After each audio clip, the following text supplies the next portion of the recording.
Aí eu pergunto pra vocês, vocês preferiam a Thalia? Vocês preferiam a Mulher Maravilha? Vocês preferiam a Vicky Vale? Vocês preferiam a Julie Madison? Sei lá, Linda Page? Vocês preferiam a Lois Lane, que inclusive ele já pegou, né? Tem a Nora do Darkseid, eu não lembro o nome dela, né? Tem a Canário Negro, tem... Nossa, são muitas namoradas. É difícil de realmente ter uma lista completa, por assim dizer. Mas ele já namorou bastante. Alguma dessas é a sua favorita? Comenta aí.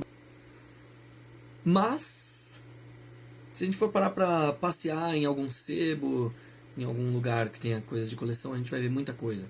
Por exemplo, né, o Batman foi criado por Bob Kane em 39, a pedido da editora National Periodical. Ok. Primeiros rascunhos, ele usava uma máscara parecida com a do Zorro, né, e uniforme vermelho. O nome Batman, né, o nome do Batman, Bruce Wayne, acabou sendo uma homenagem a duas personalidades. Né, o primeiro é o Robert de Bruce, rei escocês que comandou uma luta contra os britânicos na Guerra da Independência da Escócia e que sucedeu William Wallace no posto de guardião da Escócia, né? E isso aí foi em 1928. E o outro homenageado era o Anthony Wayne, general herói de guerra da independência dos Estados Unidos. Lógico, Bob Kane consultou o amigo cartunista Bill Finger, sugerindo algumas mudanças. A máscara foi substituída por um capuz com orelhas pontiagudas e o uniforme passou a ser azul e cinza. Uniforme clássico. Então, aí agora vem aquele negócio. Essa é uma curiosidade interessante. O porquê que no cinema que Thomas e Martha Wayne foram mortos perto, estavam assistindo a Máscara do Zorro, justamente porque foi aí que veio a inspiração da primeira tentativa de roupa do Batman antes dele ser desenhado de verdade por número 1 ser lançado. Bom, o Kane e o Finger usaram uma série de inspirações aí, né, para fazer a versão final do Batman. Né, por exemplo, o Sombra, na época, era um personagem de programa de rádio, que aí acabou dando a ideia da capa. Né, a identidade dupla, as habilidades de investigação. O enredo da Máscara do Zorro inspirou a criação do alter ego Bruce Wayne. O outro filme, que é o The Bat Whispers, serviu de inspiração. Esse é um filme de 1930. Se quiser procurar também, vale muito a pena. Serviu de inspiração para a roupa e identidade do morcego, né, do Batman. E as asas do Homem-Morcego foram baseadas no desenho Ornitóptero, no Leonardo da Vinci. Vocês podem dar uma procurada que vocês vão encontrar o Ornitóptero. Bom, a dupla costumava ir juntos ao Paul Park, no atual bairro nova-iorquino do Bronx. Eles se sentavam na frente da casa de campo branca, que era de Edgar Allan Poe, para poder discutir ideias sobre quadrinhos. O Batman ele é conhecido, como eu falei logo no começo do vídeo, por não usar armas de fogo, que é uma coisa justificada pelo trauma de infância, já que ele viu os pais serem mortos por tiros.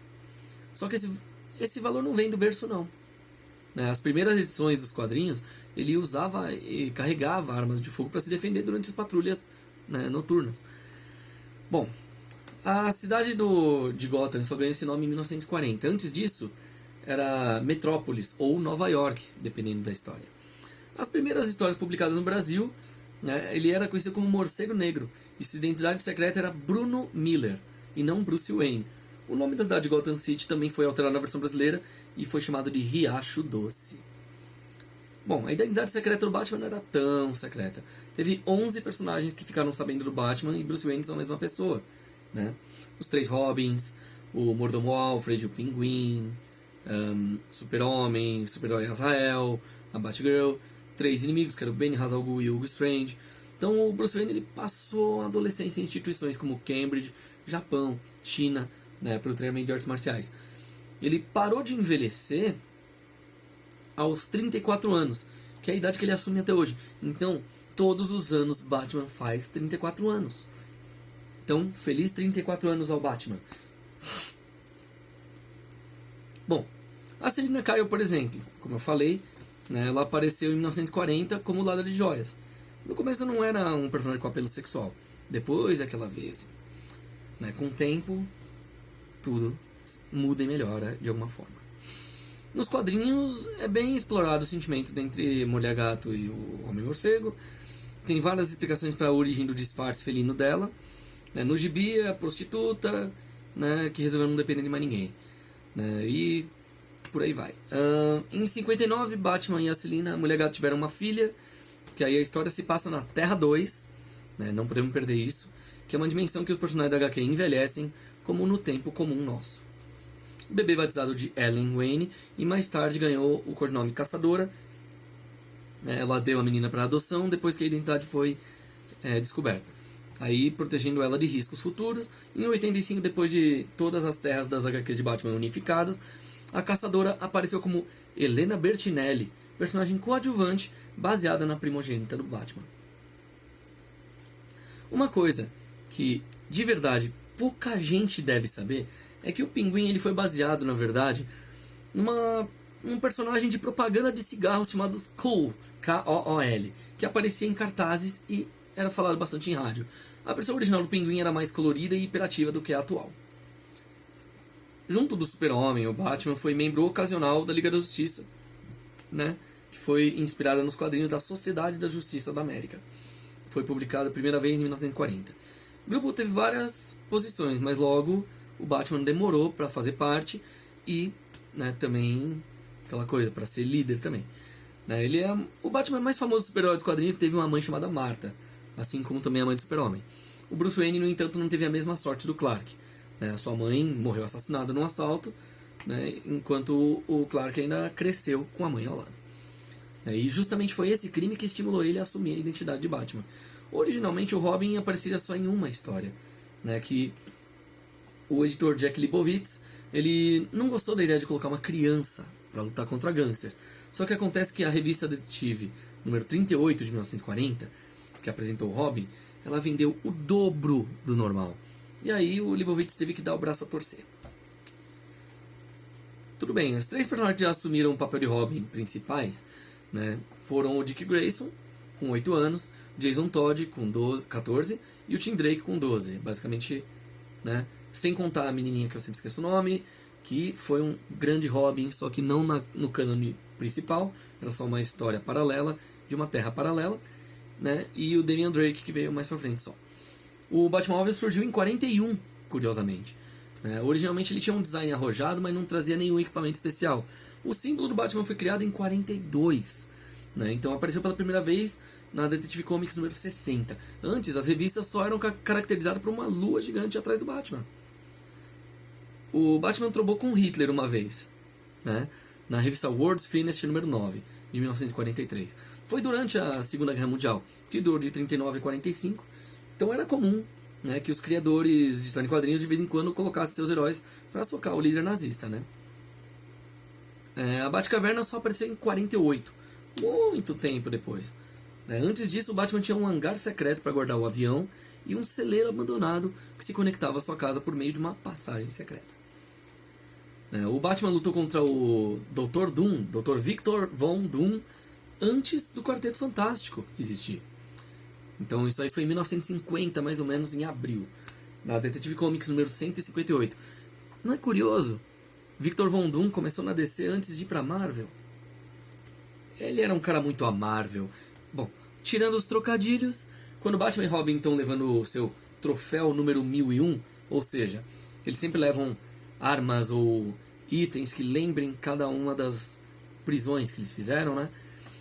O Dr. Doom consegue entrar junto com a dupla lá no esconderijo. Na tentativa de matar os dois, ele faz uso de quase todos os troféus que encontra no local, mas no final é ele que acaba morrendo. Aí ele vai para outro universo, que é o da Marvel. Tudo bem, o Batman também costumava enfrentar um vilão chamado Dr. No-Face. O nome é uma referência ao Dr. No, que é o vilão da série de 007. É engraçado que ele não tinha rosto, que nem o Descarado, se não me engano era do Sombra ou do Dick Tracy, acho que era Dick Tracy. A revista Batman número 84 de 1954 trazia uma polêmica, que era justamente uma imagem, uma cena em que o Homem-Morcego divide a cama com o Robin. Na época era o Dick Grayson, o garoto órfão de 8 anos. Justamente com isso é que teve aquela polêmica do lançamento do livro A Sedução dos Inocentes, de 54, do psicólogo alemão Friedrich Wertham, né, que abalou os fãs de Batman e de quadrinhos no geral. Tudo porque um capítulo da obra sugeria que o Homem-Morcego e o Robin eram um casal gay. coincidência ou não, a partir de então os criadores de quadrinhos adicionaram uma qualidade extra ao super-herói.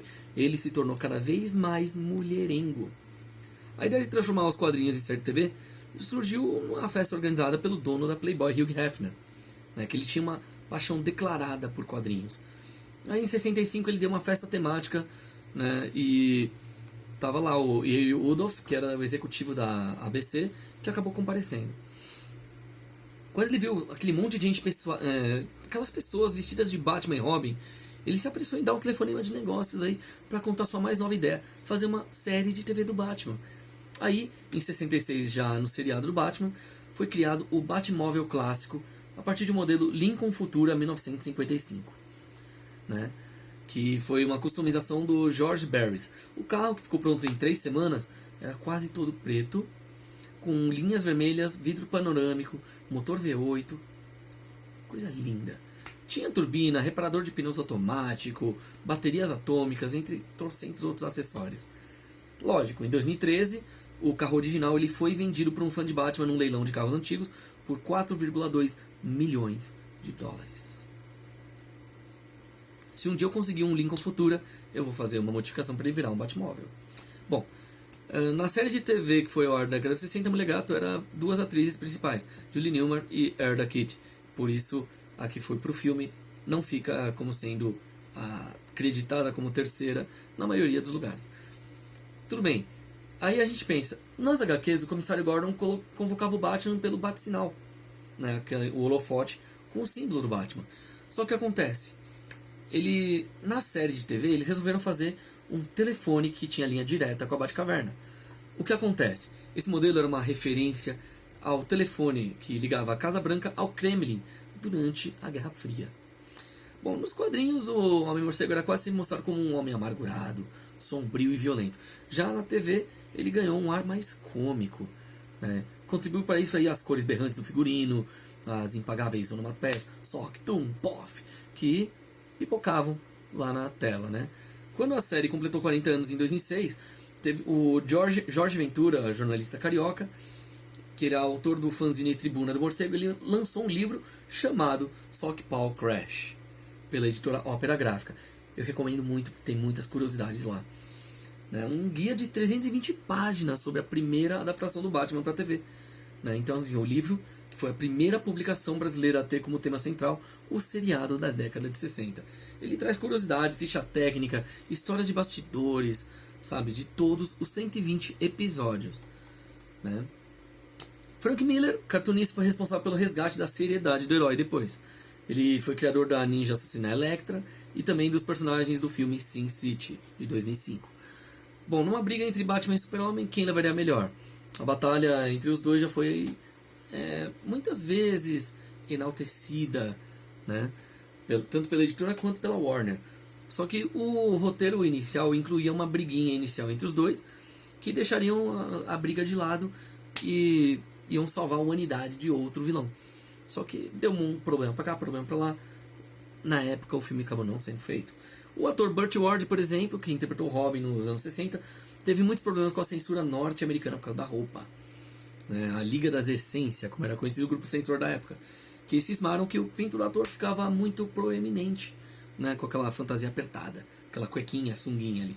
Então, para tentar solucionar o problema, né, os produtores fizeram ele usar 2 sungas de uma só vez, colocar gelo no local para ver se ele ficava menor, e até remédios e tudo mais. E algumas vezes ele sofria muito, principalmente quando teve o bate-carrinho de rolimã, que ele chegou a queimar partes íntimas, mas isso aí fica para um outro vídeo. Tudo bem, a solução final foi gravar as cenas do Robin de cintura para cima. Tudo bem, o Batman e o Pinguim, eles já se enfrentaram nas urnas, né? Isso aconteceu nos episódios 17 e 18 da segunda temporada, né, que foram ao ar pela primeira vez lá para fevereiro de 66. O Pinguim lança sua candidatura à prefeitura de Gotham. Isso acaba sendo uma referência a ser utilizada justamente no Batman O Retorno, quando o Pinguim aparece lá no filme, né, do Tim Burton, né? Então é uma coisa bem interessante. Então foi uma homenagem a esse episódio, né? Então ele consegue apoio popular por meio de mentiras e armações. Aí, para impedir que o vilão se torne o novo prefeito de Gotham, o Homem-Morcego resolve se candidatar. Uma das cenas mais memoráveis é justamente o debate dos dois na televisão. Nos 120 episódios da série, o Robin fala 347 vezes: Santo alguma coisa, Batman. Então, 347 equivale a 3 vezes mais ou menos por episódio que ele fala: Santa Tartaruga, Batman. Santa Cremogema, Batman. Santo Nescau com Todinho, Batman. E por aí vai. Santo Arigatões, Batman. Bom, a Barbara Gordon só foi promovida a Batgirl por causa da série de TV. O produtor William Dozier queria uma parceira feminina para o Batman, já que a Batcane não fazia parte do grupo. Aí, por pura pressão do Dozier, a bibliotecária Bárbara se tornou, de filha do comissário, a Batgirl em 67. O William Dozier, ele também foi responsável pela volta do mordomo Alfred, lá para os quadrinhos, depois da morte dele. Como ele não queria tirar o personagem da série, os criadores do Batman tiveram que dar um jeito de colocar ele de novo na trama. Nos anos 70, a editora Roval lançou os quadrinhos do Morcego, o Herói da Selva Amazônica, que era a criação do brasileiro Wilson Fernandes. O personagem era uma cópia descarada do Batman, misturado com o Fantasma, que era outro herói também americano. No Brasil, houveram vários fã-clubes pequenos, só que um deles, o mais antigo que ainda perdura, é o Batman Clube de São Paulo, que, curiosamente, agora venho eu comentar, o presidente e fundador, Wilson de Oliveira Jaza, um grande poeta, também é meu pai. Para referências, ele é que parece o Joseph Joestar de bigode branco. Bom, vamos voltar aqui ao Batman. Na 7ª edição da revista Graphic Novel, em janeiro de 89, a história Batman, Filho do Demônio, termina com a Talia, filha do Ra's al Ghul, grávida. Até aí surge o Damian Wayne. O garoto acaba fazendo parte da cronologia com o filho mesmo, oficial, e vira Robin mais pra frente. Mas ele teve outros nomes, e na primeira história nem nome ele tinha. O Homem-Morcego, ele já teve 8 filmes oficiais, interpretado por 6 atores. Primeiro o Adam West no filme Batman de 66, que serviu como episódio piloto do programa de TV. Michael Keaton, ele vestiu a capa 2 vezes no Batman de 89 e Batman Retorno de 92, ambos dirigidos pelo Tim Burton. O Val Kilmer e George Clooney encararam um herói em Batman Eternamente e Batman e Robin, que é de 95 e 97, respectivamente. E o Christian Bale usou 3 vezes na trilogia Batman Begins. Aí o próximo que teve essa sorte aí já, o 7º, já seria Ben Affleck. Agora estamos esperando o próximo ser confirmado. Bom, antes de 66, o Batman já tinha aparecido no cinema. Foi no filme Batman Drácula, dirigido e produzido por Andy Warhol em 64. Esse filme ele foi dado como perdido, ninguém tem mais. Essa produção experimental não autorizada pela DC Comics virou raridade. Todas as cópias parecem que se perderam. Então aí o Homem-Morcego foi interpretado pelo Gregory Badcock. Curiosidade ele ter Bat no sobrenome, Bat de morcego, que era colaborador do Warhol. Bom, algumas cenas ainda aparecem numa produção que o Warhol fez depois, Jack Smith e a Destruição da Atlântida. Então, recomendo dar uma assistidinha aí, que é um Batman anterior ao Batman. Bom, a ideia de adaptar a história do Batman para as telonas surgiu em 80, 1980. O Tom Mankiewicz, que ajudou a escrever o roteiro do Superman de 78, ele escreveu lá uma trama que mostrava as origens do Homem-Morcego e do seu fiel escudeiro Robin. O filme seria lançado em 85, mas os produtores resolveram arquivar o filme mesmo. O que aconteceu? Por ironia do destino, justamente em 85, o estúdio desengavetou o projeto e resolveu oferecer para o Tim Burton. Ele levou 4 anos para concretizar o Batman, que teve o ator Michael Keaton no papel do morcego.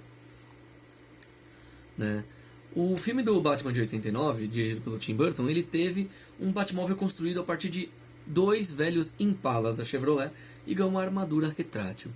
Nesse filme de 89 foi que o personagem Coringa ganhou seu nome, Jack Napier.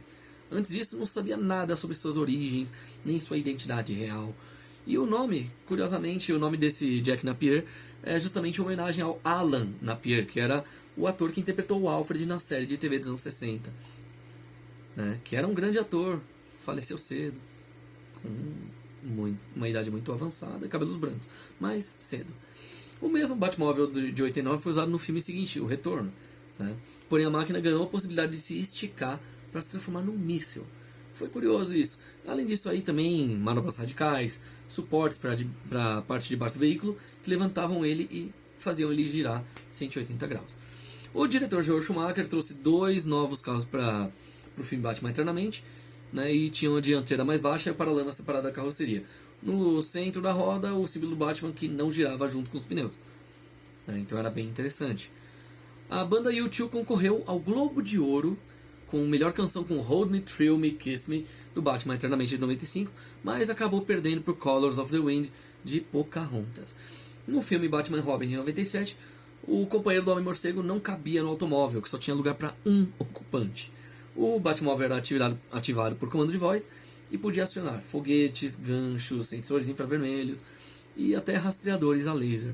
Tinha 10 metros de comprimento, 1,60 de altura e ele chegava até 220 km por hora. A Era Venenosa, que apareceu no Batman e Robin de 97, ficou conhecida como das mulheres fatais do cinema.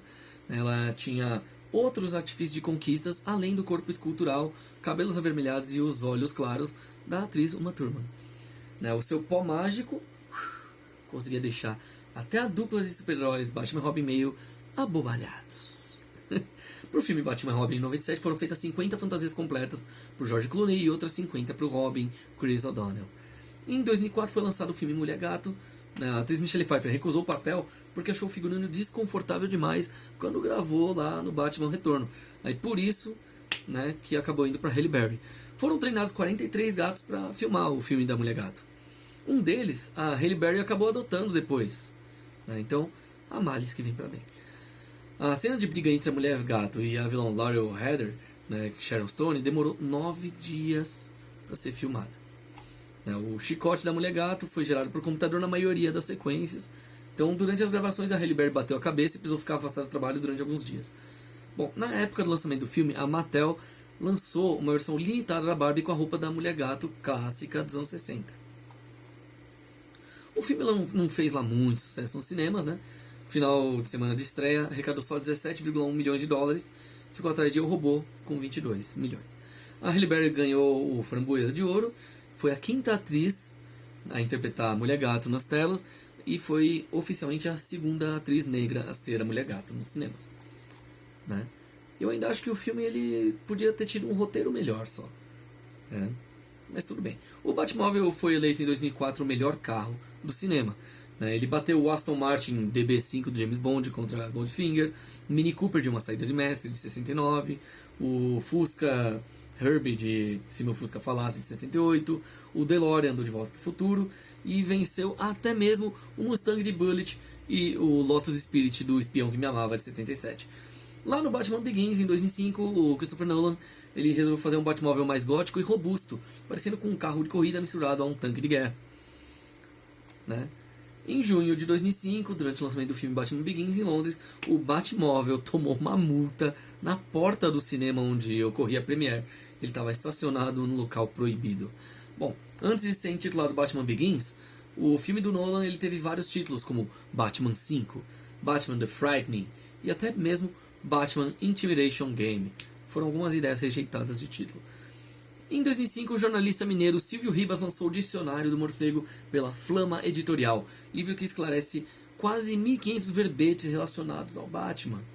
O autor ele é fã do super-herói desde criança, que foi quando ele começou a reunir informações sobre o Homem-Morcego. Em 91, o Ribas já tinha produzido um documentário sobre o personagem, e também é um dos fundadores do Correio Gotham, clube de troca postal entre os fãs de São Paulo, Paraná e Minas Gerais. Segundo a DC Comics, o Batman tem 1,89 m, pesa 99,7 kg, ele é quase 100 kg. O Adam West e o Christian Bale, tanto o Batman dos seriados dos anos 60, quanto o da trilogia agora de 2005, eles tinham exatamente este peso quando viveram o personagem. Então não adianta reclamar da barriguinha da Adam West, não. Bom, basicamente o Bruce Wayne ele teve que morrer num acidente de helicóptero, depois de 70 anos de lutando contra o crime, depois foi descoberto que ele não morreu e aquela coisa toda. Em 2009, para o filme do Cavaleiro das Trevas, o Nolan também não tinha apenas o carro, mas uma moto inspirada no Dodge Tomahawk. né? O Heath Ledger, que interpretou o Coringa no Batman Cavaleiro das Trevas, recebeu um Oscar póstumo, isso aí todo mundo sabe, né? Só que ele e o Peter Finch, do Rede de Intrigas, foram os dois únicos atores na história da humanidade a receberem essa homenagem. O James Dean, o Spencer Tracy e o Máximo Troisi foram indicados, mas não levaram o prêmio póstumo. É uma pena. O James Dean, ele merecia também. Bom, o carro que foi usado no Batman Cavaleiro das Trevas Ressurge foi produzido pelo Christopher Nolan mesmo e pelo designer Nathan Crowley, né, em uma garagem lá em Los Angeles. Se inspiraram nos carros militares, Lamborghinis e até em Hummers.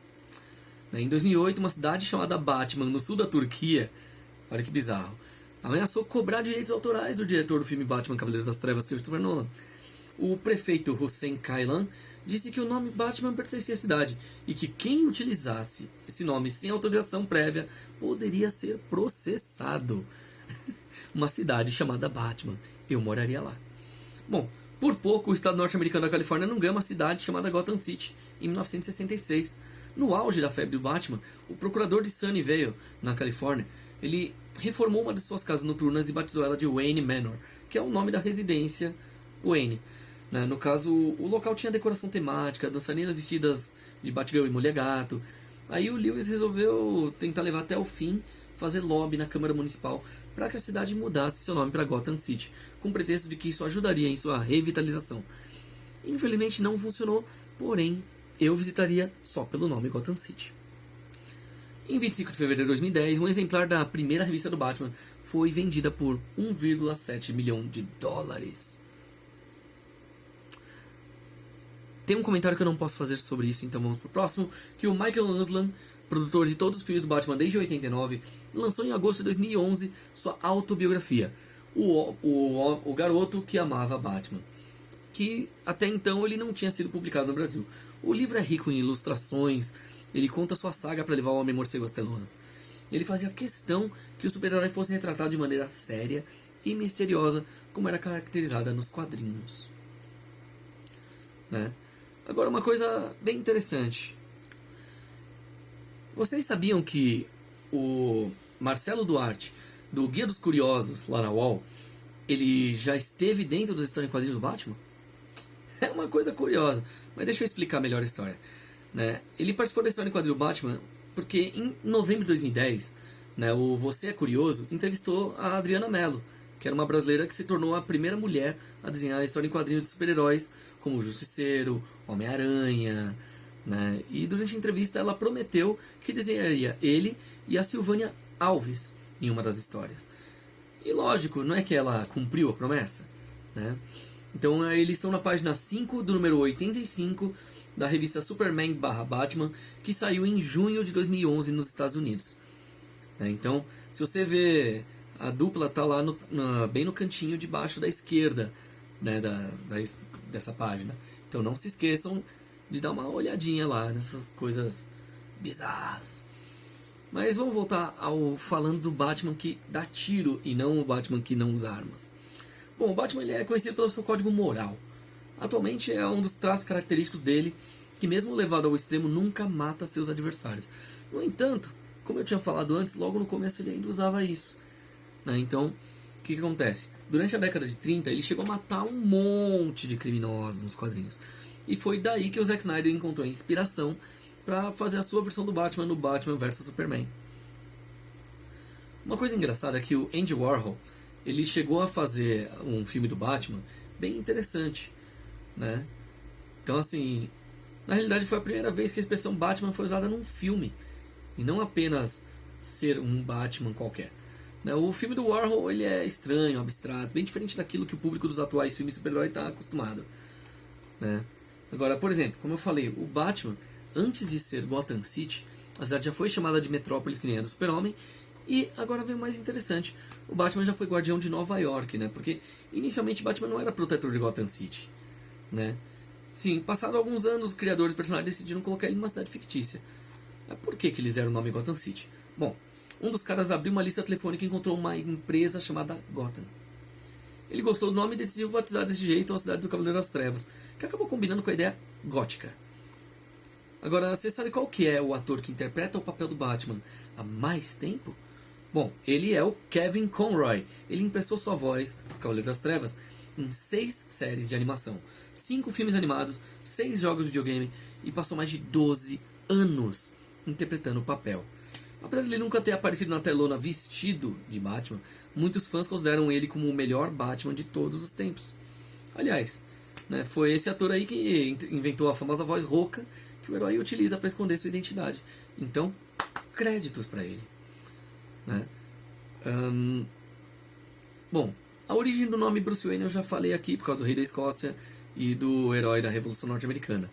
Mas vocês conseguem imaginar agora, voltando ao amálgama?